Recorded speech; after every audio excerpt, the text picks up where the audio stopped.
This is Teachers Talk Radio, and you are listening live. Good morning, and welcome to the Saturday Social with me, Will Mercer.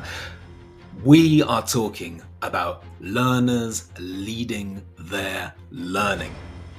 If I've got that right, which I'm not sure I have. But anyway, I'm joined by James Mannion. We're going to be talking all things self-directed education. This is Teachers Talk Radio, and you are listening live. Tune in live at ttradio.org, or to join in the conversation, download the Podbean app and search Teachers Talk Radio. Follow the hashtag TTRadio. Tune in, talk it out with Teachers Talk Radio.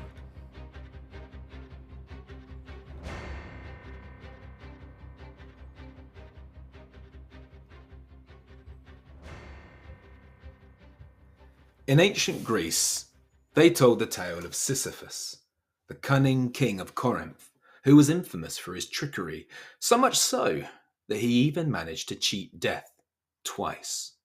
But the gods in ancient Greece do not take kindly to defiance. As punishment, they condemned him to an eternity of futile labour. His task was a simple one, yet impossible. He was forced to roll an enormous boulder up a hill.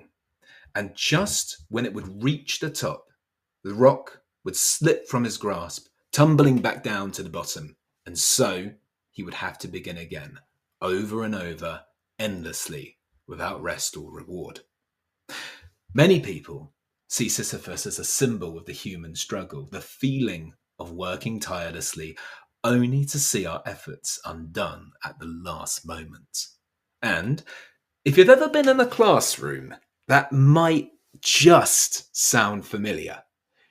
Teaching can sometimes feel like rolling that boulder uphill. You plan, you teach, you encourage, you reteach, and just when it seems like the children have grasped the concepts, just when you think they're really engaged, it's really sticking, something comes along to put you in your place. Maybe it's homework coming back undone, no curiosity in the classroom, low test scores, or just that blank stare when you ask them a question about something that you know they did yesterday. And you look around and the boulder is back at the bottom of the hill, waiting for you to push it up again. But today we're going to ask, what if we've been pushing it the wrong way? What if instead of rolling the boulder for our students, we help them build their own momentum? What if instead of pulling them up the hill, we let them take the lead in their own learning and help us? So that's what we're going to explore today, self-directed education. It's not about letting go, it's about letting learners take hold. We are joined by the fantastic Dr. James Mannion, who's going to help me talk about this today. Good morning, James. Hello, Will. How are you doing? Yeah, very good. Thank you. Very good. It's been another lovely sunny day here in Tokyo. It's springtime already. We even had a few cherry blossoms come out today, actually. A little bit earlier. Yeah, it's a little bit earlier than they're supposed to, but a couple have started to bloom. So true to form, I tried to take a walk in the park earlier, and it was absolutely rammed with just hordes of people clustered around about 4 blossoming trees. But soon we'll have the full bloom and it'll be absolutely lovely, and it's a sign spring is coming, so I'm definitely not complaining about it. But how about you? How are things going with you?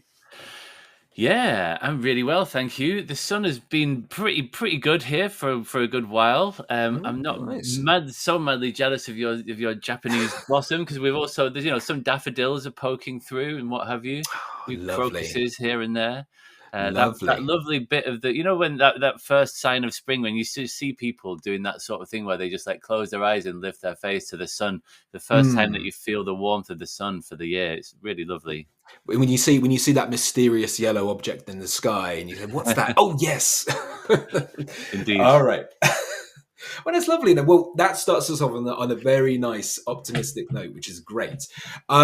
So, as I said in the intro, and I hope I got it right, Learners Leading Learning. Self-directed education. Now, this is something that you are a real expert in, and I know you've done a lot of research to do with it. So I thought today, if it's okay with you, we'll go back to some of the research that you've done around child-led learning, and what's that sort of, how you started that research in the first place, what led you to it, and also what it told you.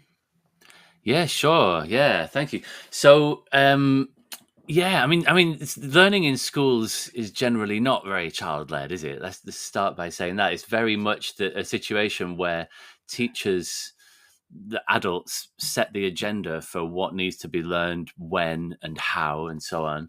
And we set deadlines, and then the children and young people are expected to hit those deadlines. And then if it looks like they're not going to, we sort of intervene, don't we? We have this language of intervention. We swoop in to save them from themselves. And it's all very sort of teacher driven and quite sort of micromanaged. And that's done with the best of intentions, right? Because time is precious, and there's this very strong sense of moral purpose that lots of teachers have, that we need to use this precious resource, this window of opportunity, to maximize, educational outcomes for these young people. And so it's all done with the best of intentions. But the children and the young people, I think, as a sort of side effect of this well-intentioned mission, sort of part of them switches off, and they're not really sort of meeting us halfway. So often when I start talking about this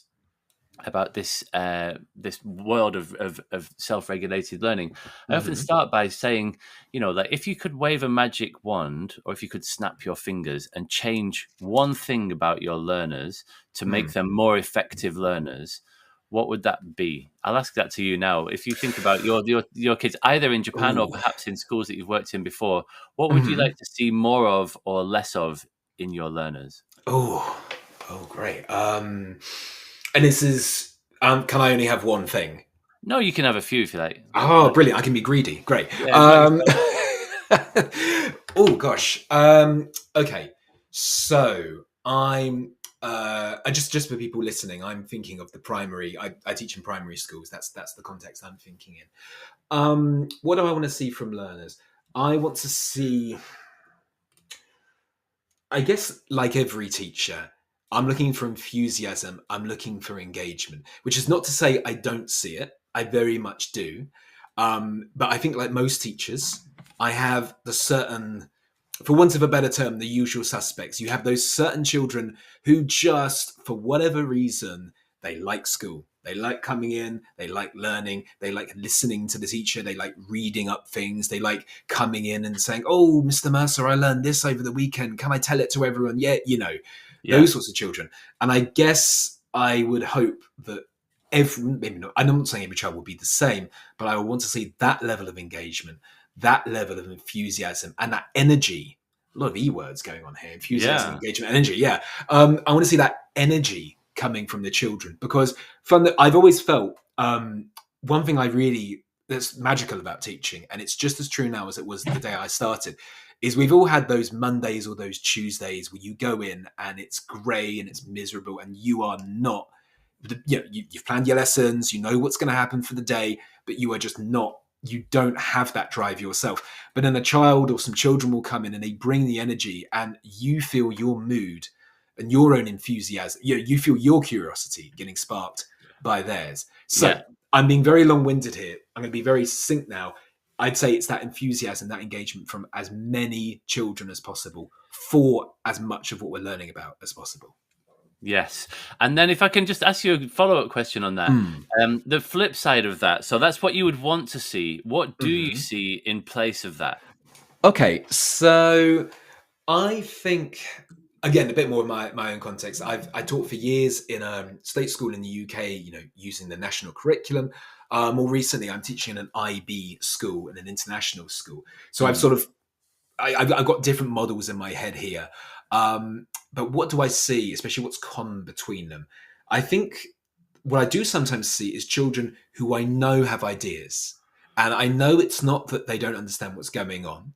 And sometimes I think it's not even that they're not interested in it. I think in some cases, but they have that quiet to them, and they don't, for whatever reason, want to share their ideas with the class, and that's okay. You know, we don't all have to be exactly the same with that.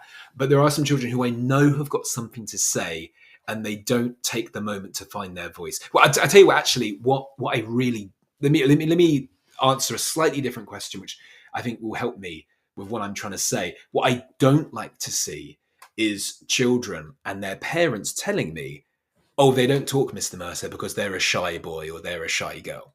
Right. And I think when you're 8 years old, you're far too young to decide that public speaking or even communication is not really for you. I think that's really sad when that happens.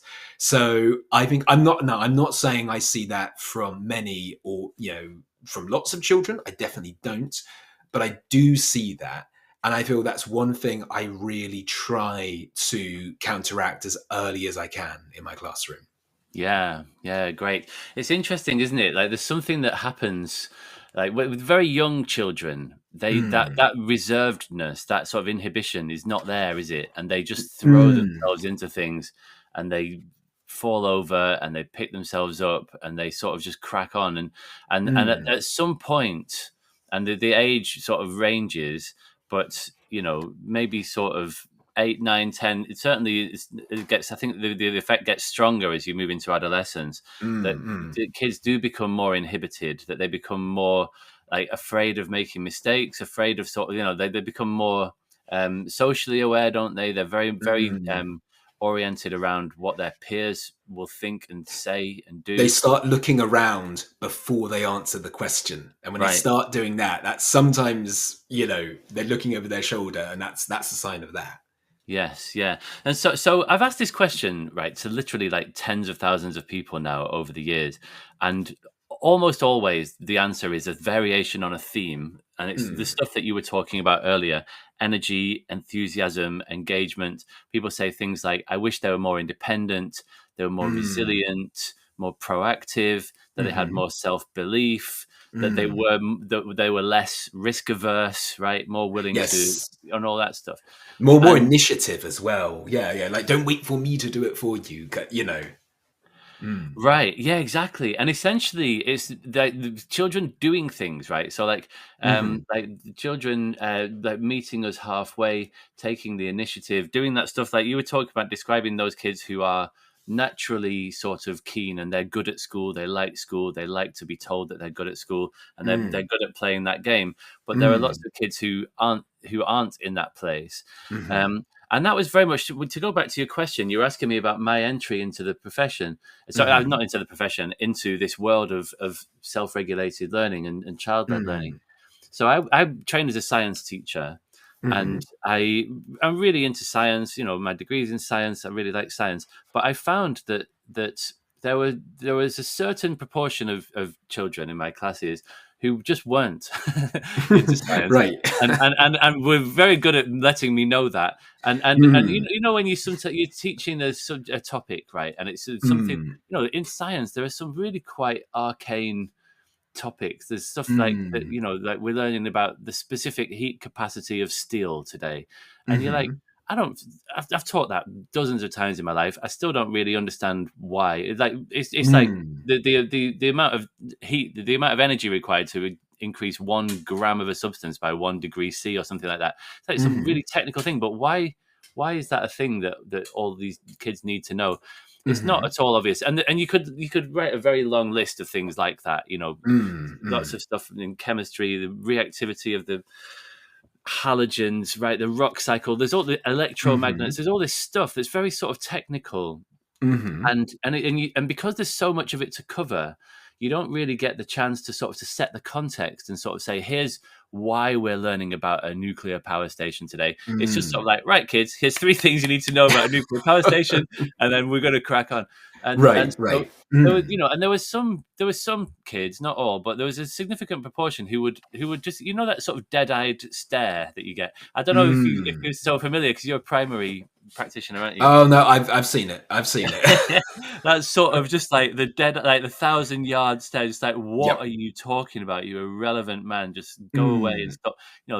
They don't say the words, but they mean it. You can see it, and also, some kids are just like, they're not good at it. They struggle with science, and we're asking them to learn this very difficult stuff that then we then tell them that they're no good at, and we make them end up feeling bad about themselves. And so I was quite keen, essentially, to get out of the science lab, because I found that those same kids, if I was teaching PSHE and I was teaching those same kids about bullying or about animal rights or about, the nature of whatever it might be, money or love or something, just like stuff that's often got some sort of a moral dimension. Those kids would come alive, and they were able to really get involved in conversations and see things from multiple perspectives and show a degree of criticality in their thinking and so on, problem solving. And I was quite frustrated as a science teacher, and I wanted to get out there, and I became a PSHE coordinator for a while. So why aren't they as interested in the melting point of steel as they are in finding true love or something like that? That's yeah. That's and to be honest, that question answers itself, doesn't it? Like, and we're all, I think every teacher can maybe not every teacher, certainly science teachers, I can't speak for everybody, but I think lots of teachers have got that sense when you sort of feeling like you're defending something that's a bit indefensible, and you're like, we've got to that, that question, why have we got to know this? And it's like, yes, it's on the test. Yeah.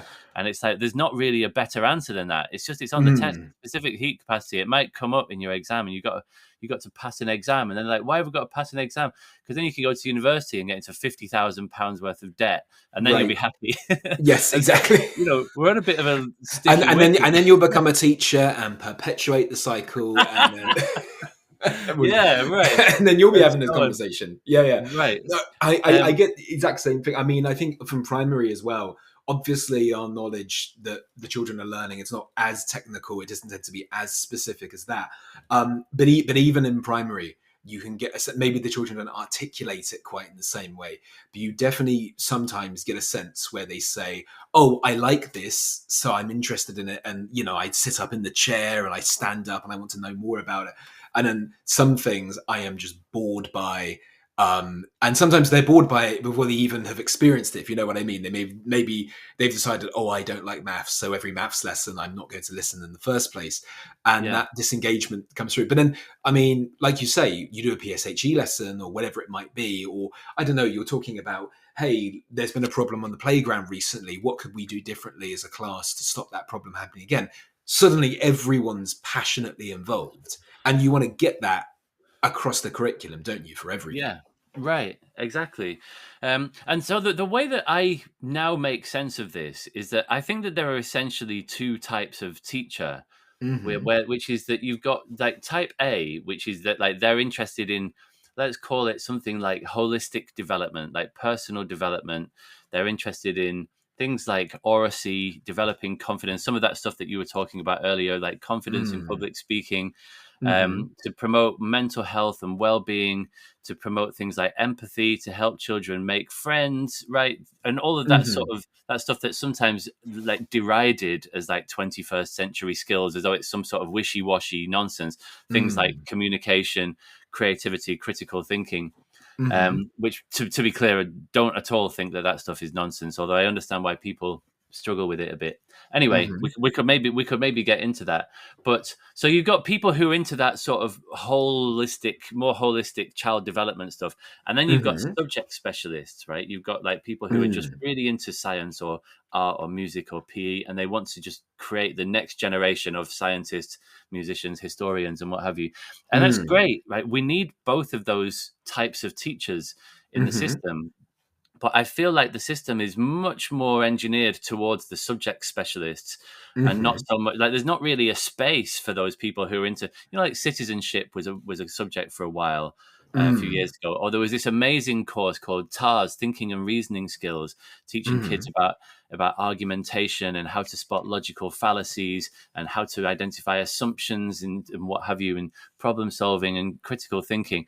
And that stuff is really super important, but there's not really a place for it in the education system. We've got this very sort of teacher-led, subject-driven approach to education, and it feels to me almost like the whole project of education, which is essentially a process of human development, right? We're helping kids to grow and develop and grow into themselves. It feels like that has been reduced down to this process of just like information transfer. It's just like there is information in the curriculum, there's information in the teacher's head, and we just need to transfer it very neatly and efficiently into the long-term memories of the children. And so we'll have lots of very clearly organized lesson resources and knowledge organizers, and we will do lots of testing, retrieval practice, and cram, test, and get them to pass exams because they'll know lots of things. And it's good, right? I'm not saying that we shouldn't do that. We should. But I don't think that should be the only game in town. Like there is much more to human development than the acquisition of subject-based knowledge. Well, sorry, I don't want to interrupt, but I am interrupting. Sorry, but I just really do want to interrupt. Yeah, I do want to interrupt. I very much do. I think it's such an interesting distinction you bring up, and it's one that I feel has a lot to it. This distinction between subject specialists and the more, I guess, holistic education, as you say, right? So, what would you say to someone who might say, defending the role of the subject specialists? And I absolutely appreciate you're not saying we shouldn't have teachers like that. I absolutely get that, and they very much have have their place. But what if someone said, okay, let's take critical thinking, or let's take, I don't know, maybe even public speaking, oracy. The best way to learn the skill of public speaking or the skill of critical thinking is through content knowledge. It's through maybe in English looking at, great speeches and watching videos of people actually give talks and approaching it as part of English literature, let's say. Or maybe someone says, okay, you want to do critical thinking. You shouldn't teach children critical thinking in of itself, because in of itself, it's sort of an empty sort of vessel. Really, what you want to do is do a bit of philosophy with the children, or again, approach it through English literature or something where you look at examples of arguments that people have had, like public arguments as such, and just dissect them. So I guess what I'm saying is, wouldn't there be some people who would say, yeah, we can be holistic teachers, but basically through being really, really good subject specialists, and then the holistic stuff will sort of come out of the subjects?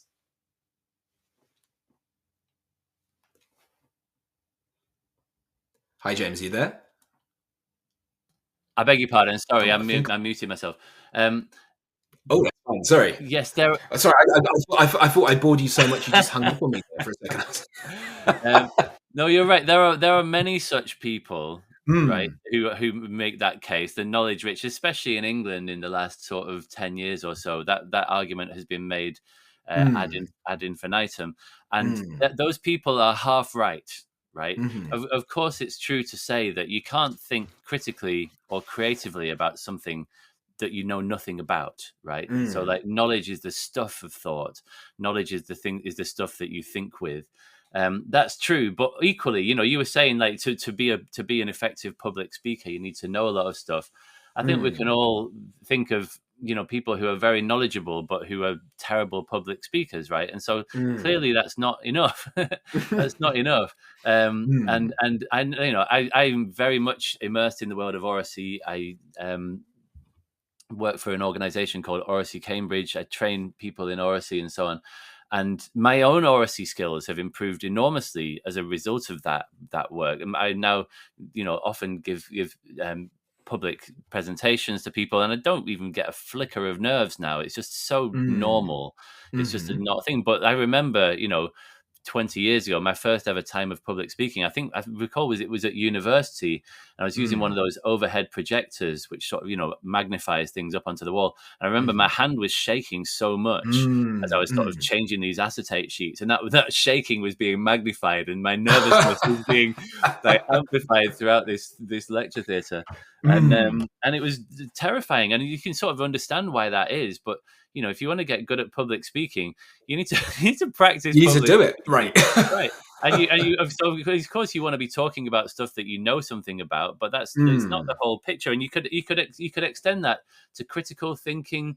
There are people who know a lot about things but aren't able to think critically particularly well. Likewise, creative thinking. These are sort of like sets of habits and dispositions and heuristics and sort of tricks, the habits of mind really that you can acquire and practice and refine and hone over time.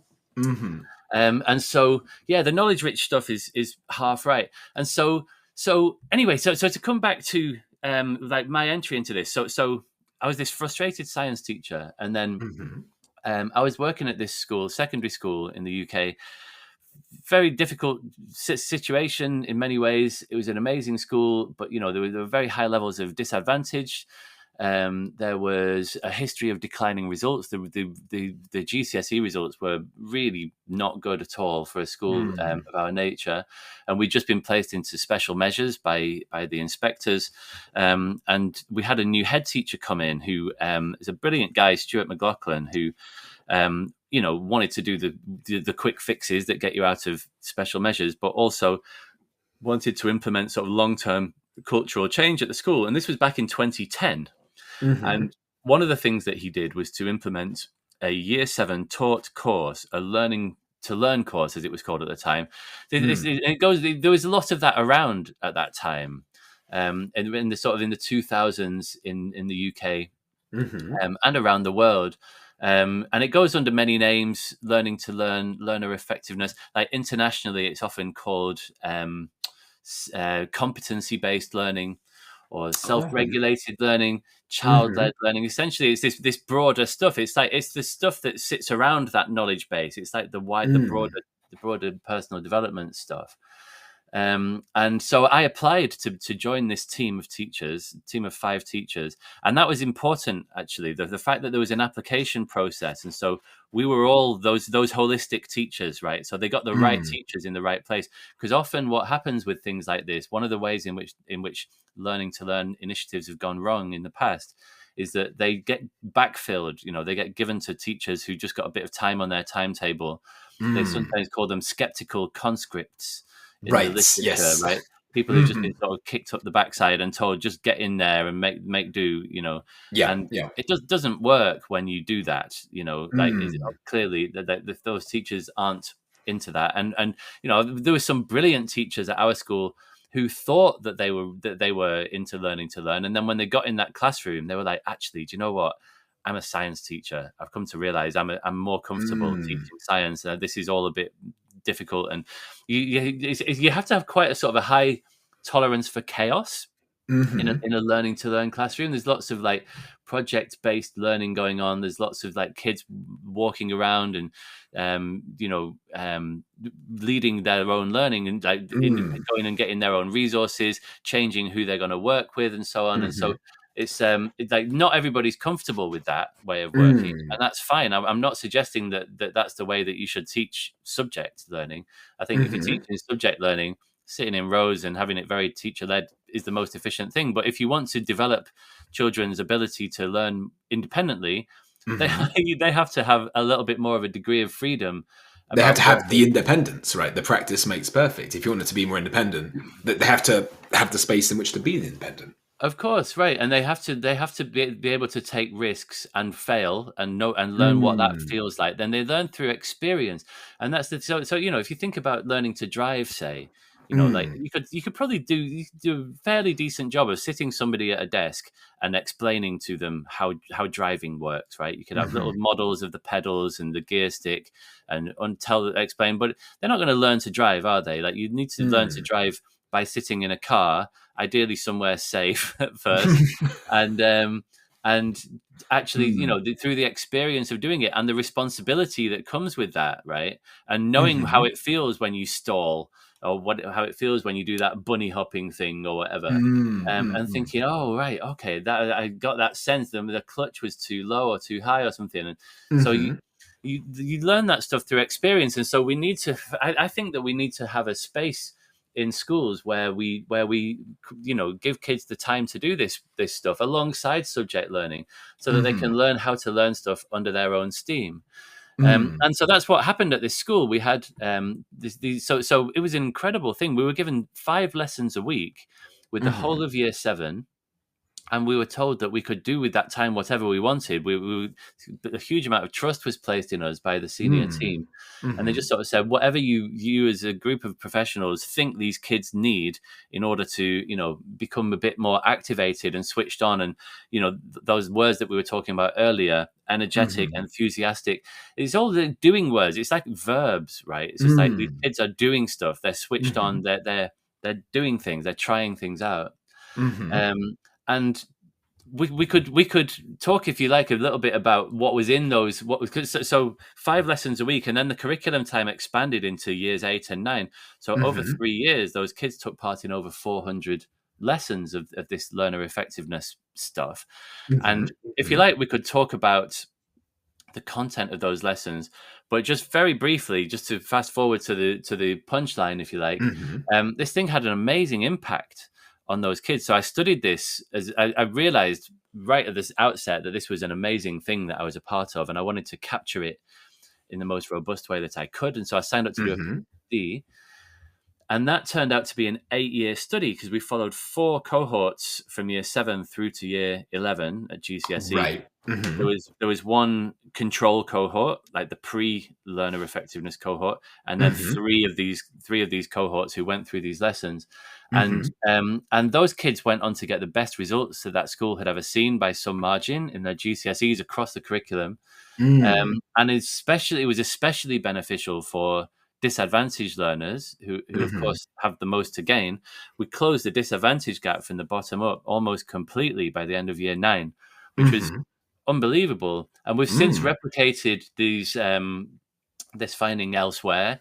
We recently worked with a school in South Africa, for example, school in very, very difficult circumstances. And they implemented a model very closely based on what we did, 20% of curriculum time. Essentially, they did 1 lesson a day. And they had just a remarkable turnaround. Kids who had previously, almost sort of, it sounded like they almost sort of viewed school as like a prison sentence, and they just wanted to sort of do their time, and they had to go there or else their parents would be fined, but they didn't want to make eye contact with anybody. They were sort of, very isolated, didn't want to put pen to paper. And these kids started turning up. Like, one of the first things that we do in this course is called the Who Am I project, an identity project. And it's like, who are you? You've got 6 weeks to answer that question.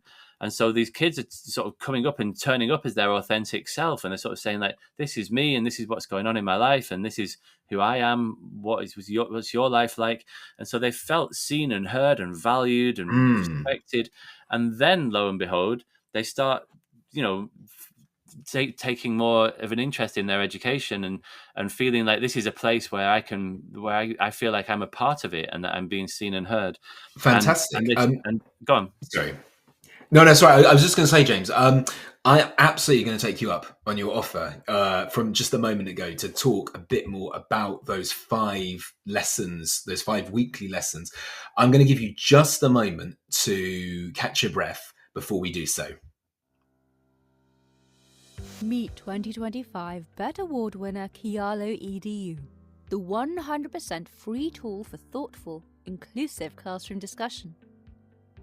On Kialo, students contribute instantly and simultaneously to create an interactive map of a discussion, deepening their subject knowledge and enhancing their critical thinking skills. Set tasks, track participation, and provide personalized feedback in just a few clicks.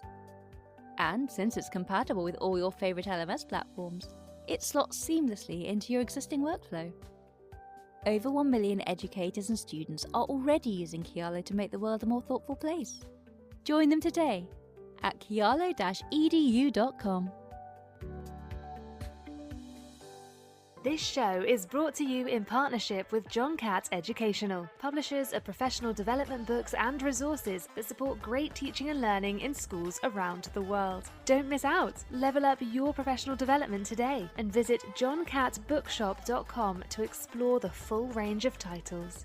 Use the code JCTTR2425 for 20% off your order.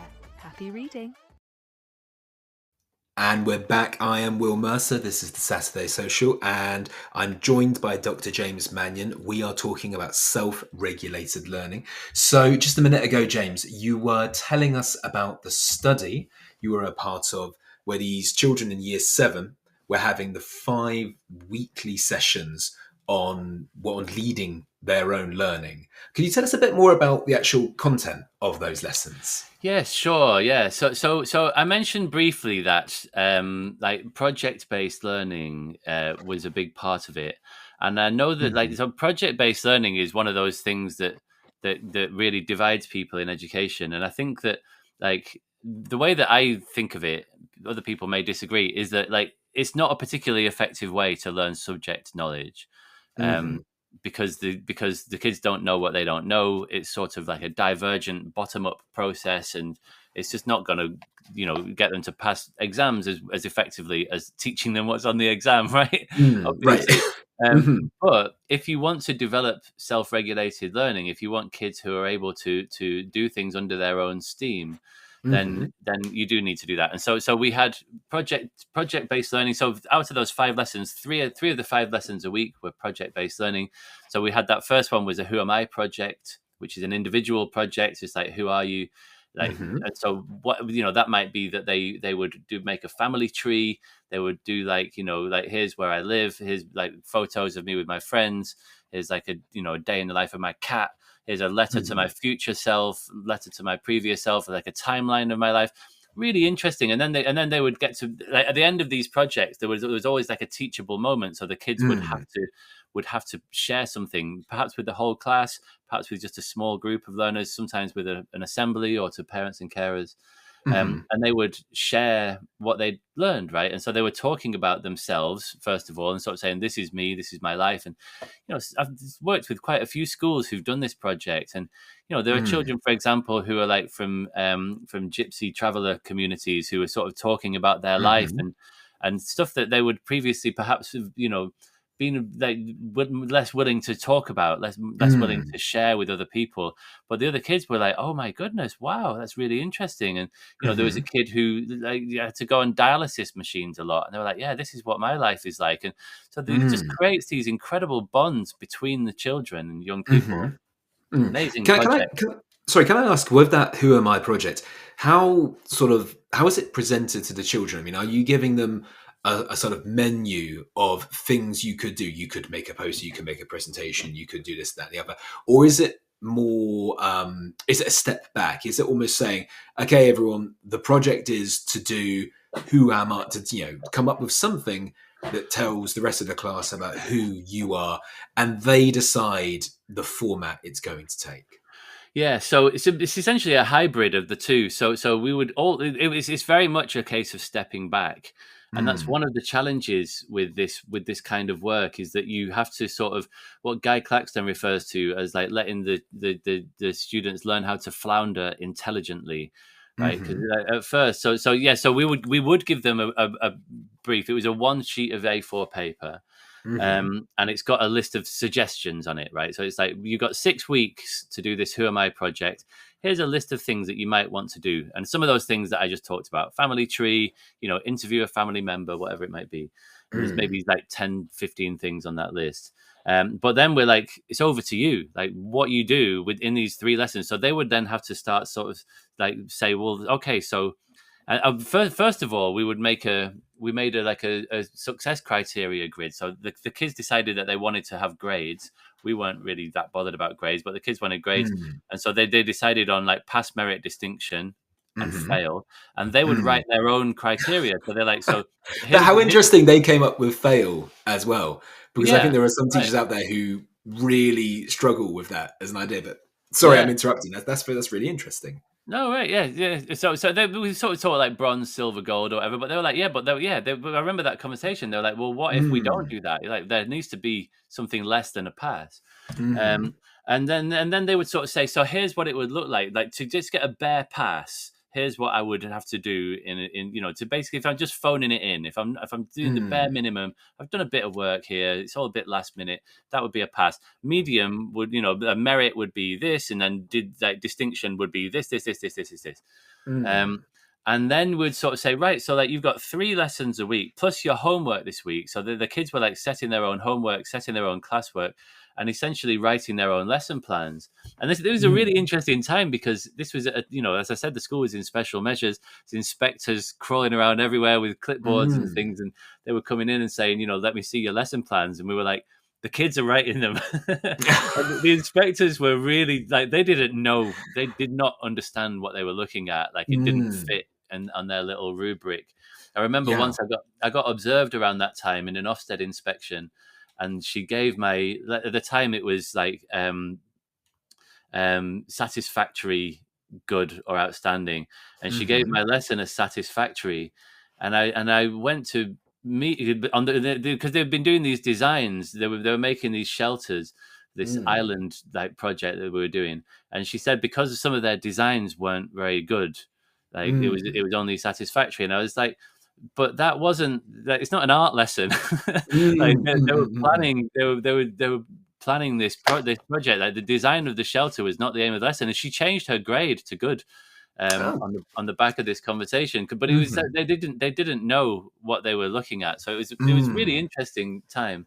It's interesting, and it's a great. I mean, I think you said it already, but I think it sounds to me like a very what's the word? I guess it's a very brave move by the leadership of your school to go with this initiative, particularly when the school requires improvement and has inspectors attending a lot. Yeah, and taking, those 5 lessons a week have had to come from somewhere. There was less humanities, there was less languages. I think there was 1 less science lesson a week. I can't remember where they came from exactly. But and that's a controversial move. And by the way, I just want to say that, like, I've more recently, I think it would be good if we get onto this. More recently, I've been doing this really interesting project with the Welsh Government to implement learner effectiveness in the 14 to 16 space in particular, to help kids to become more effective learners as they go into GCSE years. And I've sort of updated my thinking around how to teach and how to develop learner effectiveness in a way that's a lot less time consuming, that doesn't require you to take huge chunks of time off other subjects. And perhaps we'll come on to that down the line. But so to go back to, where were we? So we're talking, the children have made this project, this Who Am I project. Yes, that's right. Yeah, so that was one. And then there was like, one of the projects was like build an allotment. We had one where the £2 challenge, so we gave each of them £2, and they had to sort of do an enterprise thing where they would turn that £2 into £30 in order to self-fund a school trip. And they got to decide where the school trip would be. They booked the coach, they did the risk assessments, they organized the lunches, they did the letters to parents and stuff. They sorted the whole thing out. And some of them like washed cars. They bought a bucket and sponge. Some of them were buying and selling bottles of water. We would some of them wanted to. We didn't allow them to just buy and sell sweets because there was a bit of a healthy thing. I remember one girl. She started making jewelry out of Lego and either old Lego pieces or Scrabble tiles. Either little badge pins or like earrings or rings, finger rings, and she was making an absolute fortune. Like, she was making like 60, 70, 100 quid every time there was a parents' evening or a coffee morning or something. She was just coining it in. Right. Yeah, right. And so the enterprise projects, we had group research projects. And so anyway, so that was 3 lessons a week, project stuff. And then 1 lesson a week was an oracy-based lesson, and that could have been about paired talk, using talk rules. It could have been a debate lesson. It could have been about presentational talk, learning rhetoric and what have you. and then the other lesson a week would sort of was essentially about reflection, right? And so they would we had learning journals, so they would write in their learning journals, and often the aim there, in response to prompt questions or statements on the board, which would change each week. And it was essentially, the main aim of this was to promote transfer. It's one of the things in the self-regulated literature is that transfer often doesn't happen. You can teach kids how to cooperate really effectively in this classroom when you've got ground rules and talk rules all set up and nicely rehearsed, but then they go off to PE or whatever science, and they're all fighting over the equipment, right? And it's that these skills, these habits don't transfer. And that's not to say that transfer can't happen, but you do have to carefully manage that process, transfer out of the learning skills classroom, and then transfer in to subjects learning across the piece through things like shared practices, shared language of learning, and so on. And so we would ask them questions like, how do you learn? What kinds of things are you doing when you learn stuff in PE? What do you actually have to do in order to learn in PE? Is it listening? Is it talking? Is it practicing? Is it responding to feedback? What are the actual things that mean that you get better at whatever it is, throwing a javelin? And then, and how is that similar to how you learn in Spanish? And how is it different? And PE and art and music and physics and so on. And so they get into first of all, they build a vocabulary to describe themselves as learners. And then they start to learn, to learn what are the common elements of learning across the piece. And then what are the sort of the subject specific bits, how is learning in science different to French, art, music?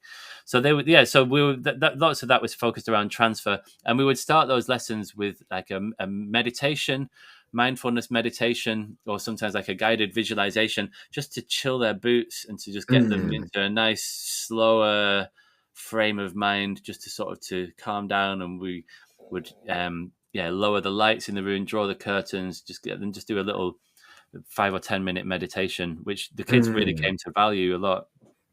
Right. Okay. So I'm getting a sense of the sort of things you're doing. Now I'm interested to know, and I'm not, please don't name any names or anything like that, but how was it received? Because you talked about taking time from the timetable. So like you said, that would come from other lessons. What was the reaction of other teachers who maybe weren't directly involved with the project, but were seeing their timetables affected? Yeah. So early on, I don't know the answer. Like in that first year, when there was initial conversations, because that predated my entry into the project. What did the heads of departments say when the head teacher said, "We're going to take a lesson a week off you"? I imagine that there was some griping at that point, and people saying we're expected to do the same stuff in less time. Like, you're making my life right. But what I don't know if those, the extent to which those conversations had happened, but I do know the extent to which they happened in the following year when we got to the end of year 7. There was pretty widespread consensus that this thing was having an impact. And it was showing up in the data, in the sheets, in the kids' attainment. They were doing really well. Their attitude to learning scores were much higher than previous year groups. But also, more sort of anecdotally, the teachers throughout the school were like, these kids are different. They're much more willing to give it a go.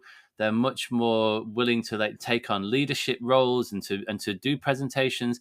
They give really effective feedback to each other, and they respond to that feedback. I remember one PE teacher who I interviewed saying she was like, it's like I don't even need to be there. The kids come into the lesson, they get all their equipment out, and they just crack on.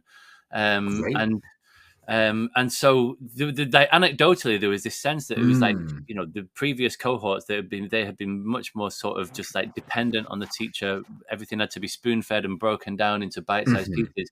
And these kids were different. But we also said, I think we've got more distance left to run here. That there's more improvement that we could still make. And so we had this meeting with all the heads of department, and we said we want to continue this next year, but also expand it into year 8. And we were expecting to, we went to that meeting, expecting a food fight.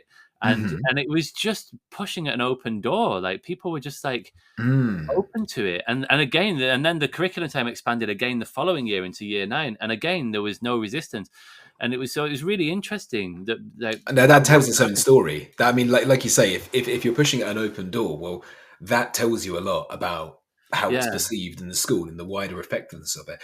I tell you what I'd like to do now. We're going to listen to some news, but just before, I'm going to give you a question, and it's actually a question that's popped into my head. It's been asked. Sorry, it's been popped into my head because it's been asked by Ross Lucas, who's listening, and Ross has mentioned the role of technology about children having access to computers, and that. So I'm going to ask you this question now, and perhaps we can talk about it after the news segment.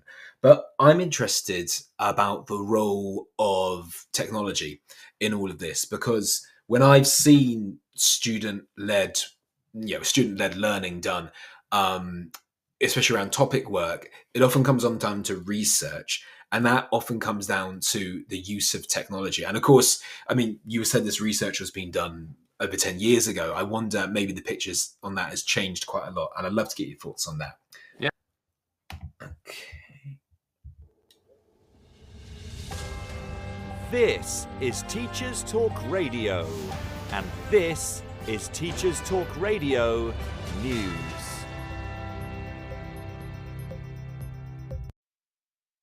To Schools Week, Oak National Academy have announced the appointment of a new interim CEO. This comes as the online school sets a leaving date for its current boss, Matt Hood, now due to step down at the end of March. Director of Product and Engineering John Roberts is named as the temporary leader. Roberts was part of the team that launched the organisation 5 years ago. In the article, Roberts is quoted as saying, "Oak has an important role to play going forward, supporting curriculum standards, tackling workload, and innovating using AI." Matt Hood had acted as interim chief executive since Oak became an arm's-length public body in 2022. The recruitment process for Hood lasted a year, and the Department for Education confirmed his appointment to a permanent position in May 2024. Oak have stressed that Hood's permanent replacement will be selected following the principles of the public appointments process. Schools Week reported in November that a judicial review of the decision to turn the Oak National Academy into a government quango had been put on hold due to concerns expressed by other groups that Oak would pose an existential risk to their sector. Oak published its last impact report in October, which said more than 1 in 3 teachers had used Oak resources between February and July last year. Almost 75% said its resources had saved them time over the same period. BBC Tees focuses on the issue of young carers being, in the words of a local head teacher, unfairly marked as late to school as a result of having to drop off siblings. 4 areas in the northeast of England, including Newcastle and Sunderland, have the highest rate of school absences in the country, according to the Northern Powerhouse Partnership. The head of a school in the region spoke to the BBC and said it was unfair to mark child carers as absent because they had responsibilities, such as helping a disabled parent to get out of bed. He went on to say that changes to attendance guidance had created an unfair system, meaning lateness after registers closed resulted in a U mark for an unauthorised absence for a morning session, even if the pupil was only half an hour late. The head teacher went on to say that the reality was that these pupils were at school most of the day. Analysis of the Department for Education figures by the Powerhouse found that the top 9 areas for unauthorised absence were in the north. Northern Powerhouse Partnership CEO said the figures were indicative of high levels of deprivation and an educational north-south divide. A spokesperson for the Department for Education said it had inherited an absence crisis, but was laser-focused on tackling the problem. The Guardian covers a story about a secondary school head teacher who has obtained a court order to be paid damages in the settlement of a legal claim against abusive parents who he alleged launched a campaign of harassment against him. The head teacher was successful in his claim against the parents of 2 former pupils who he said had been harassing him since May 2023. The parents' alleged behaviour included starting an online petition to remove the head teacher from his role and establishing Facebook groups and Instagram accounts which encouraged online abuse against him. The couple were also accused of confronting the head teacher and the school's co-chair of governors outside their homes, although the couple denied this. The legal settlement was reached in January and the couple agreed to pay £10,000 in costs and damages and agreed to multiple restraining and non-harassment orders. Full details of the story can be found online.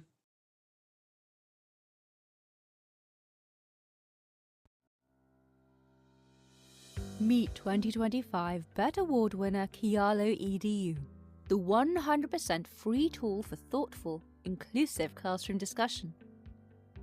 On Kialo, students contribute instantly and simultaneously to create an interactive map of a discussion, deepening their subject knowledge and enhancing their critical thinking skills.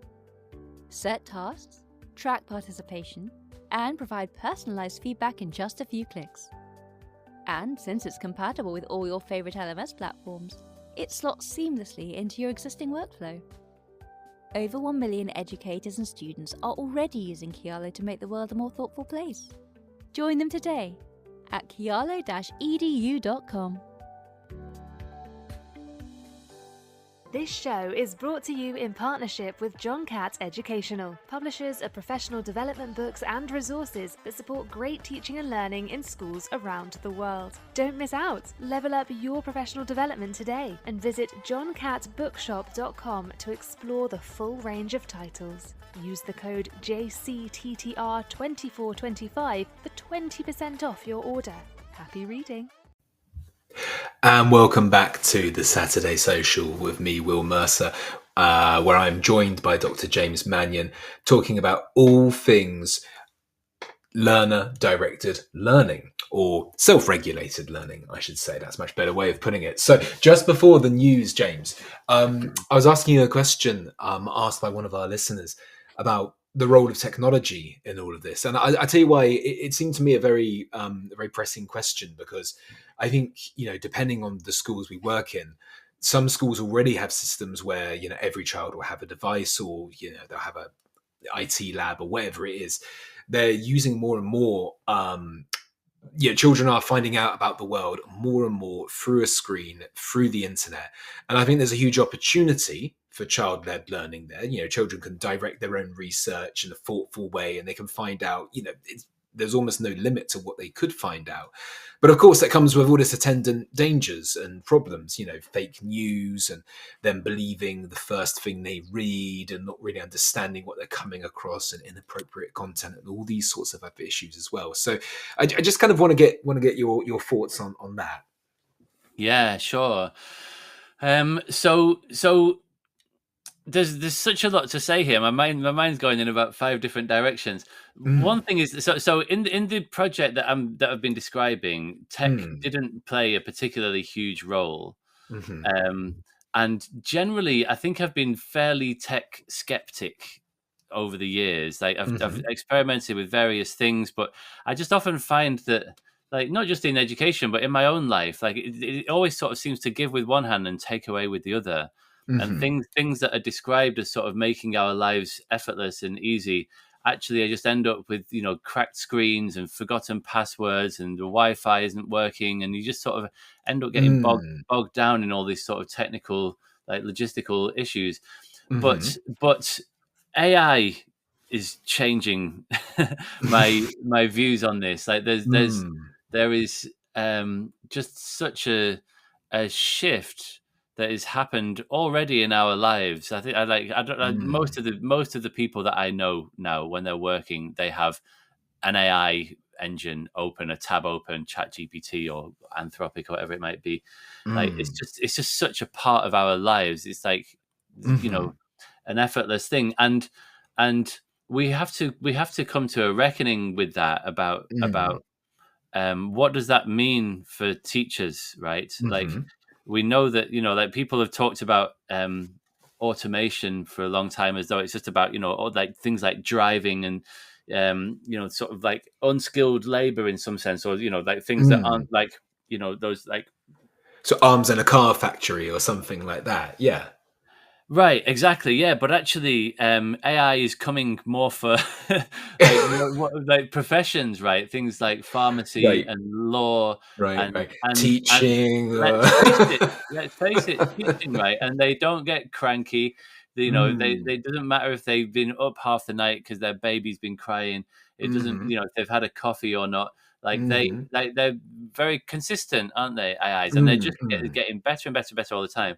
And Mm-hmm. what does that mean for us as educators? Again, I think it brings us back to this place of saying, well, we need to teach kids how to use this technology. I was at a school the other week, and I was talking to a teacher about technology, and she'd been talking to her class the day before about Mm-hmm. it, and this one girl had sort of been defending it and saying, "Oh, it's not that bad." And she said, "Get your phone out. Let's look at your stats. Like, what were your usage stats over the weekend?" And Mm. she had been on her phone the previous day on a Sunday for 18 hours, and Oof. 15 of those were on Snapchat. Right. And that's, I mean, and I don't know. I mean, that That sounds makes like me feel better. That makes me feel better about my own overuse of technology as well. I don't think right. I've Yeah. ever got to 18 hours. No, It's but like, actually, I don't know if that is that much of an outlier. Like kids are on their phones 24/7, and sure. lots of schools have sort of, like recently, especially in the wake of Jonathan Haidt's book, the Anxious Generation. Mm. Lots of schools have started to say, well, we'll just ban phones. Like phones are just not allowed in school, and that Mm-hmm. deals with the problem when they're in school. But if that means that the kids are then exploding onto their phone as soon as they get out of school and they're on, Snapchat for 8 hours, then, we need to be doing a lot more, I think, to help kids learn how to live alongside this technology in a way that it Mm. doesn't take over your life. And we all struggle with this. You just Mm. acknowledge that you have, technology Yeah. addiction. I certainly Mm-hmm. do, and have had for many years, and it's an Mm-hmm. ongoing process. But and not just that, you mentioned fake news. One of Mm-hmm. the things that we did, I mentioned earlier, the year 7, 8, and 9 program. In the Mm-hmm. year 9 program, we did this. There was an amazing level 2 qualification around a few years ago called TARS, Thinking and Reasoning Skills, which was did I mention this earlier? I can't remember. Which was You about mentioned yeah, TARS, yeah. I did. I mentioned it briefly, and that was amazing, right? And part of that was teaching kids how to evaluate the quality of sources, right? Mm.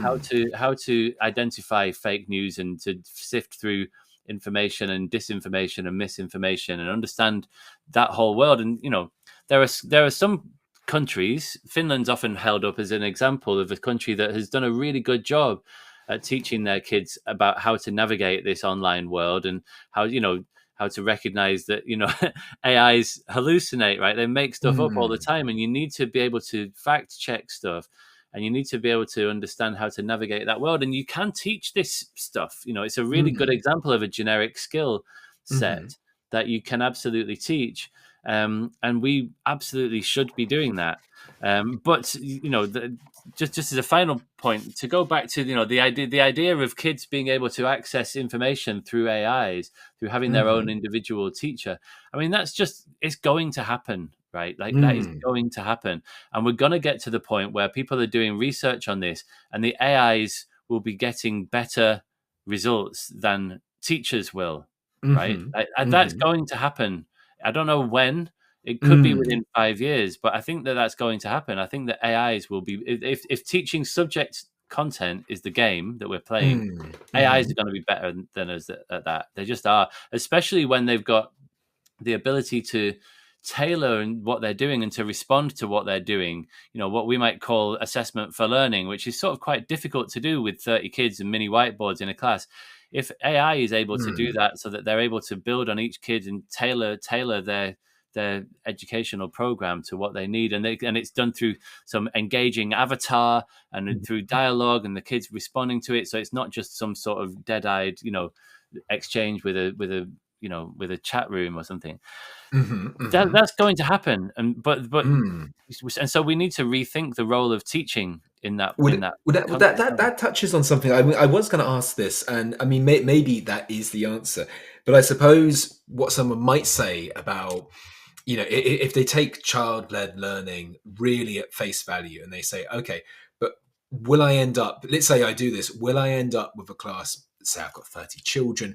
Will I end up with 30 children all needing their own bespoke curriculum? Because you've got 30 different children, 30 different sets of interests, 30 different inquirers, all doing research or wanting to find out their own stuff at exactly the same time. As a teacher, how can I possibly help them all with the content knowledge that they want to learn in this model if they've got 30 different curriculums to juggle? Exactly. And that's why, and we've got that problem now. That's why we've got this one size fits all curriculum where we're sort of telling kids, this is what you all need to know. And, I understand why we do that, right? Because it's efficient and easy to mark the papers because they're asking them all the same papers. But it's not really defensible, I don't think, in a world where there's so much that we could be learning about. Like, to just narrow it down to like, these are the things, this is the prescribed knowledge, this is the proscribed knowledge, this is the stuff that you're not allowed to learn about, this is the stuff that you are allowed to learn about. I don't know, man. I don't feel comfortable with that. And but like one of the projects that we did in year 7, we did like an independent learning project in our first year of doing this, and it was a free for all.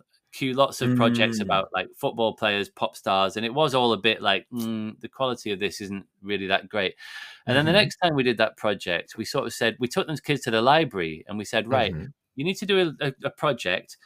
It can be on anything you like as long as it's from these shelves over here, right?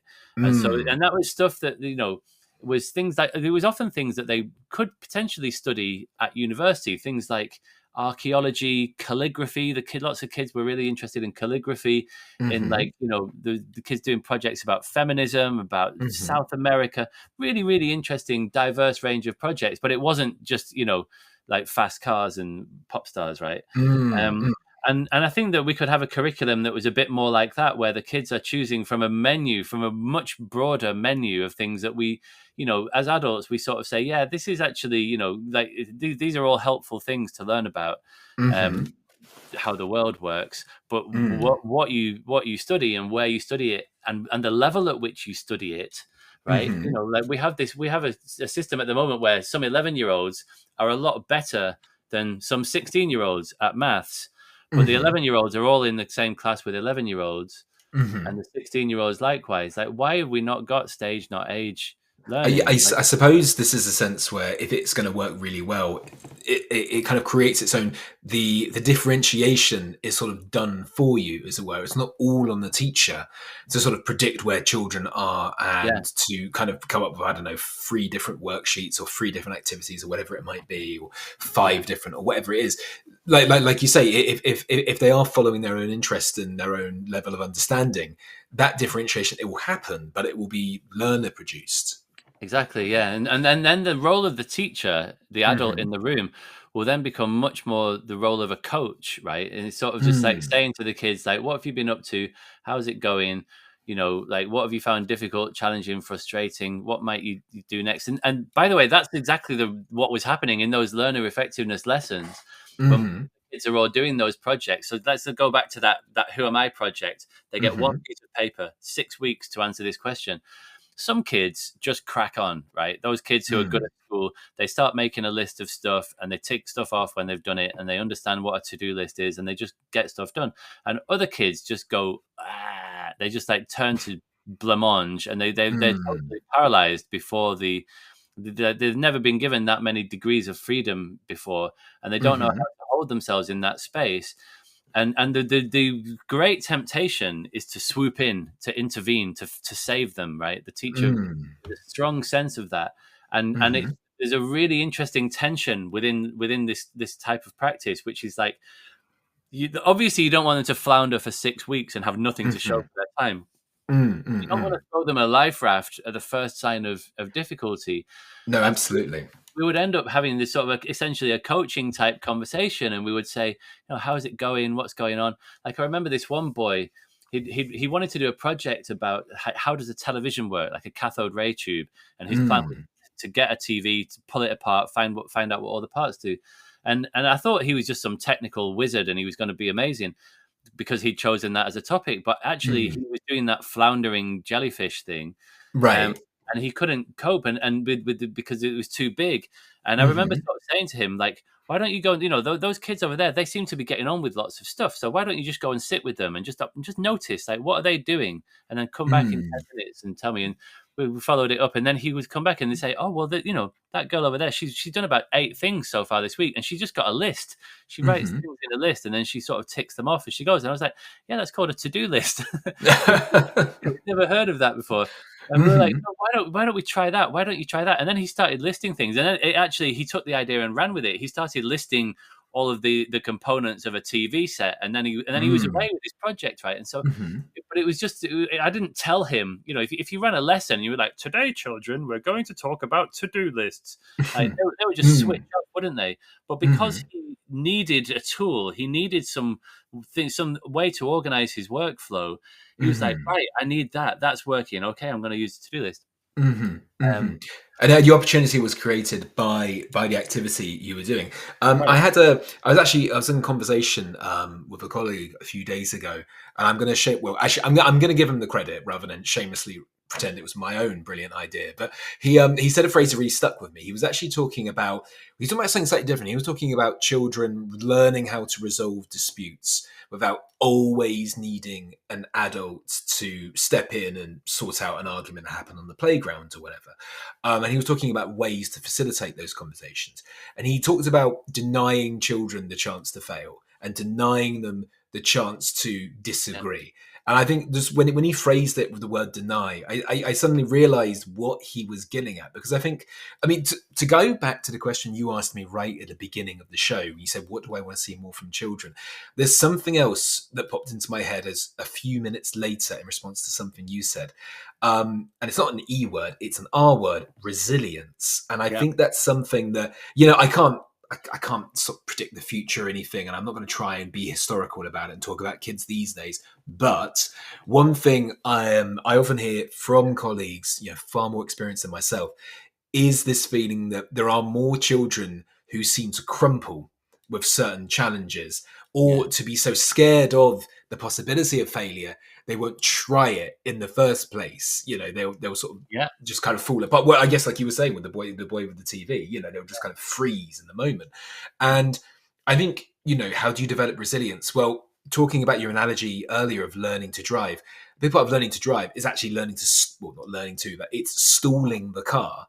And it's learning that actually that's not the end of the world, provided you're in a safe enough place. And the car stalls, and it will happen. You have to learn how to sort of not panic and to get yourself together and to get the car moving again. And I guess what I'm saying here, when I'm rambling, but what I'm trying to get to is a space for children to fail can be quite messy. And it's not the kind of lesson you would want an inspector to be watching necessarily, but it's very valuable. It's very important. Totally. I'd be very happy. I remember the day in which when I stopped caring what inspectors think. I'm quite happy for them to see this because they need to expand their horizons, or at least some of them. But absolutely, in resilience, you can't teach resilience. Resilience is something that is grown through experience, like you say, by stalling, by messing up, by dusting yourself down, by trying again, and by realizing that you are able to grow and learn in that way. And then, so, speaking of resilience, at the start of the show, you were talking about poor old Sisyphus. Oh, yes. pushing this boulder up the hill. And if he doesn't give up, he keeps going. Keeps going, like Boxer. It worked out well for Boxer, didn't it? Yes. In Animal Farm. So if you think about just let's zoom out a little bit and just think about the challenges that we face currently within the education system, right? So there's an absentee crisis.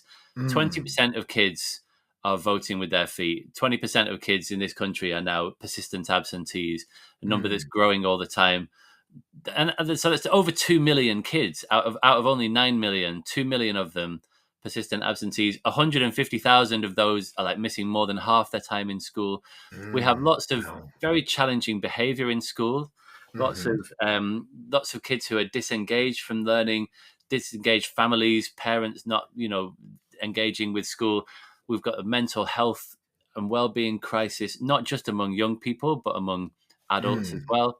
Teacher retention, like the list goes on. There is no shortage of very, very serious challenges that we face. And despite all of this, teachers and school leaders are expected to raise standards, to close the disadvantage gap, to do school improvement, right? So not just to keep going, but actually to make it so that current and future cohorts do better than everyone that came before. And then the question is, like, what if our learners were pulling in the same direction? What if there was a rope on the other end of that boulder and the kids are a bit further up the hill and Sisyphus is suddenly making a bit more ground? Like, if kids were more effective at learning independently, if they were more resilient, they had more energy, they had that on switch, they had get up and go, they would feel better about themselves, right? Their grades would improve. Their mental health and well-being would likely improve if they were good. Like, being good at something is the cornerstone of mental health and well-being, right? Being competent at something is a real big source of self-worth.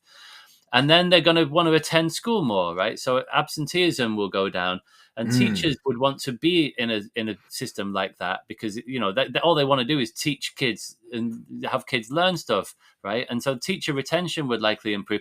Basically, all of those challenges that I listed just now would be better if kids were more activated. If we stop just going on about subject knowledge all the time and recognize that actually there's a broader agenda here around how to help kids develop.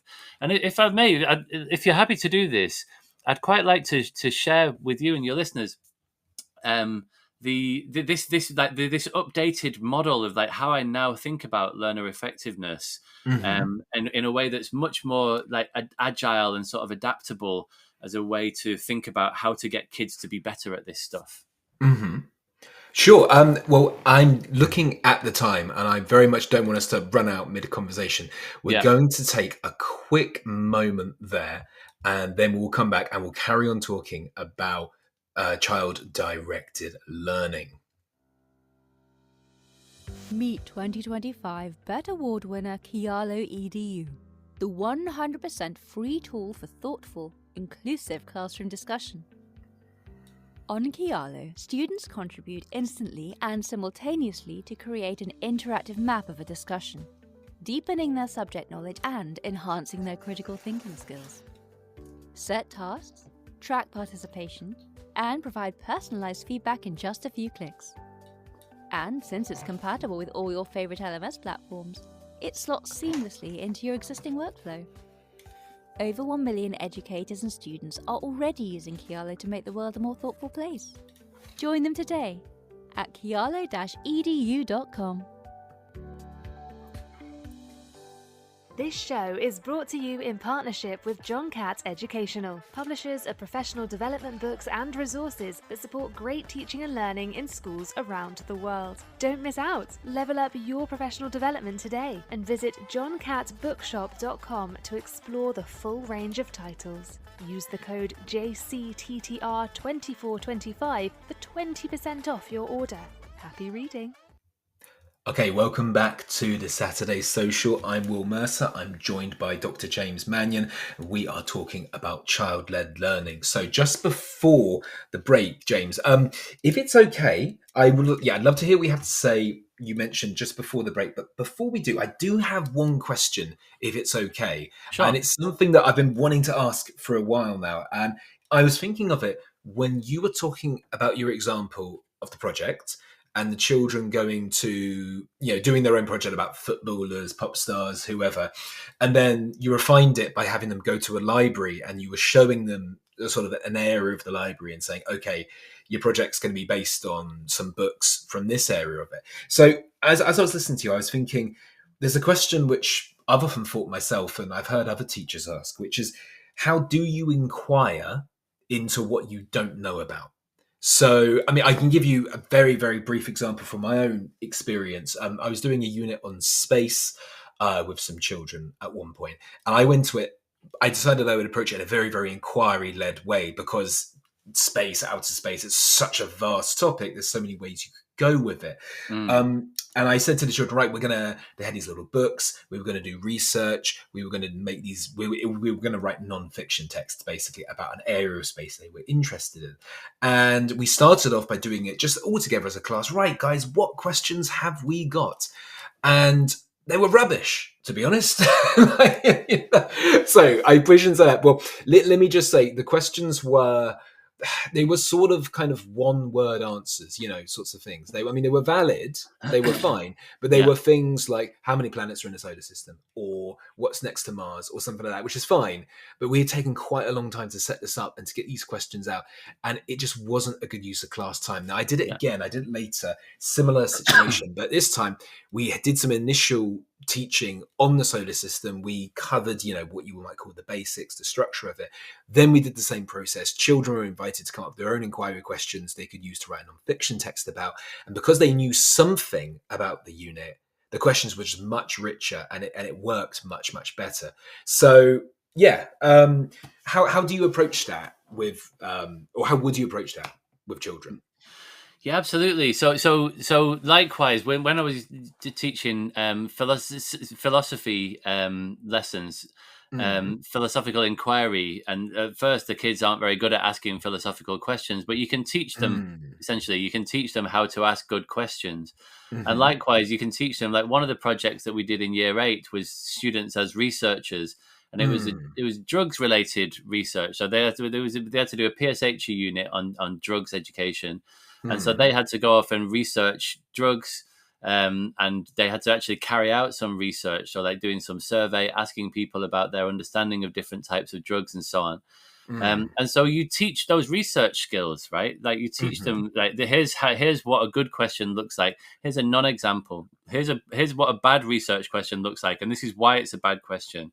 And so you teach that stuff, right? And so I think that just like with anything, there's a role for teachers still here, a very important role in helping kids to develop the habits that they need to try stuff out. But equally going back to that, it was probably a useful learning experience. Although in the moment it probably felt a little bit flat when you were listening to these sort of like one word answer questions, and the kids were asking misconceptions arising left, right, and center.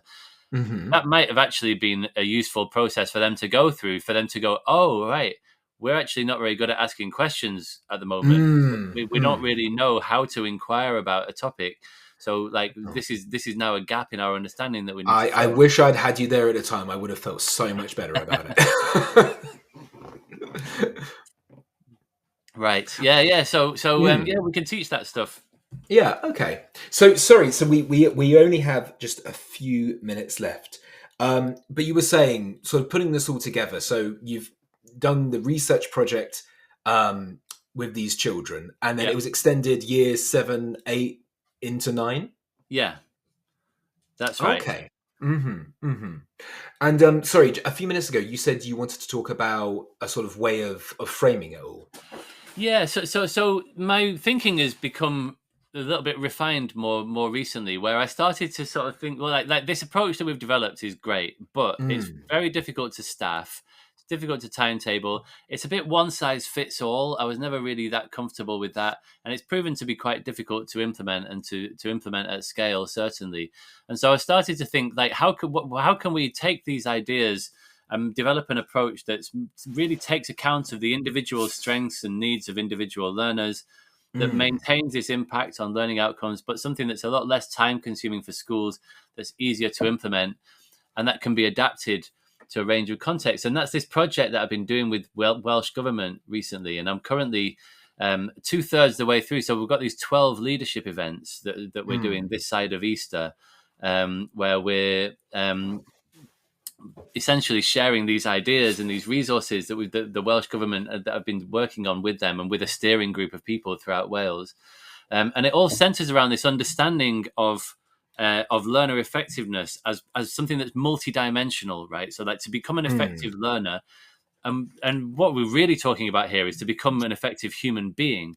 There are a number of dimensions to it. And so just very quickly, I know we've not got long, but I just want to very briefly, if I may, like paint a picture in your mind of a ship's wheel, right? So picture a ship's wheel, and there's a circle in the middle of it that's divided into 5 wedges, a bit like Trivial Pursuit, but with 5 wedges, right? And so the 5 wedges are firstly physical stuff, right? So like, is the young person getting enough sleep?